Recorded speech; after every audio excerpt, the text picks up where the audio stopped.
Will the real performance SUV please stand up? Giving into market pressures, the Mach-E GT and Jaguar I-Pace are both marketed as electric SUVs. In this video, I'll perform a side-by-side comparison of their SUV qualities, and we'll find out if they are imposters masquerading as SUVs or if they're really worthy of that label. It takes a significant investment to design an electric car from the ground up. In order to maximize the return on that investment, manufacturers are branding their models as SUVs because that's what people want to buy. The base Jaguar I-Pace starts at $69,850, while the Mach-E starts at $42,895. The top-of-the-line Mach-E is the GT, which starts at $60,500, and that's what I'll use in this comparison in order to keep it as close as possible in price to the entry-level I-Pace. Now, when you spend 60 or 70K, you expect performance. So let's see how they do on that score. The I-Pace gets a 90 kWh battery, while the Mach-E GT's is a very close 88 kWh usable. As a result, the electric range is pretty close.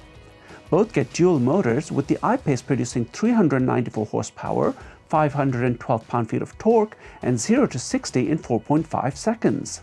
In comparison, the GT produces 480 horsepower, an impressive 600 pound-feet of torque, and 0 to 60 in 3.8 seconds. The Performance GT goes even further with 634 pound-feet of torque and 0 to 60 in 3.5 seconds. So it's safe to say that these are both performance vehicles, with the Mach-E delivering a slightly better performance-to-price ratio. But what about their qualities as SUVs? Well, looking at these two, you wouldn't think SUV because they don't have the usual boxy tall profile we've come to expect from an SUV. And in my opinion, it's a good thing that they're not boxy. With aerodynamics playing such an important role in maximizing electric range, these cars have been designed with slippery, low-slung aerodynamic bodies. But how does that affect cargo space, since that's one of the more important reasons for which drivers buy SUVs? Well, between the I-Pace and the Mach-E, cargo space is actually pretty similar.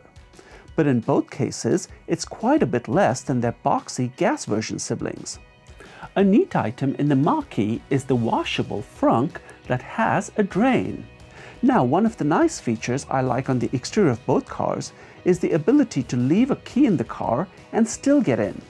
Ford uses a keypad to achieve this, while Jaguar has a wristband which will unlock the car. A super helpful feature if you're going outdoors and don't want to carry your key with you.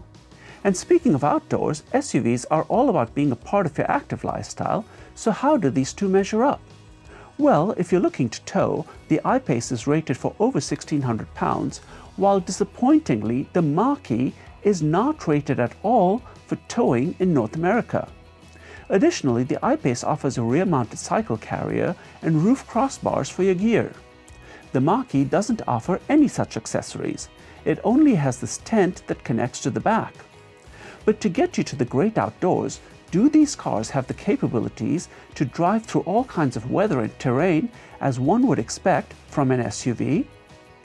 Before I answer that question, I want to thank everyone who responded to my call to subscribe in my last video. But I'm still short of my 1,000 subscriber goal, so would you please help me out and subscribe? Both the I-Pace and the Mach-E come standard with all-wheel drive. In the I-Pace, both motors produce the same horsepower, giving equal distribution front and back for optimal all-wheel drive handling. With the Mach-E, I wasn't able to find official word from Ford, but from the research I did, it appears that the GT will get equal power from the front and back motors too. So, what are their off-road capabilities? The I-Pace's lowest ground clearance is 5.6 inches, but with the air suspension, that can be raised to an impressive 9.1 inches. In addition, it gets a maximum wading depth of 19.7 inches, and Jaguar also publishes off-roading angles. Tech Assist comes with a low traction launch and hill descent control. Don't expect Land Rover performance, but it's still quite impressive. The Mach-E, on the other hand, has a ground clearance of 5.3 inches, more like a sports car than an SUV, and no off-road capabilities to speak of. So while both the I-Pace and the Mach-E are great performance cars, I think only the I-Pace earns the SUV label. With low ground clearance, no towing, and no off-roading capabilities, I think the Mach-E is a bit of an SUV imposter, perhaps best classified the way the EPA did it, as a station wagon. Please give the video a like, share your comments below, and subscribe to the Driver Download.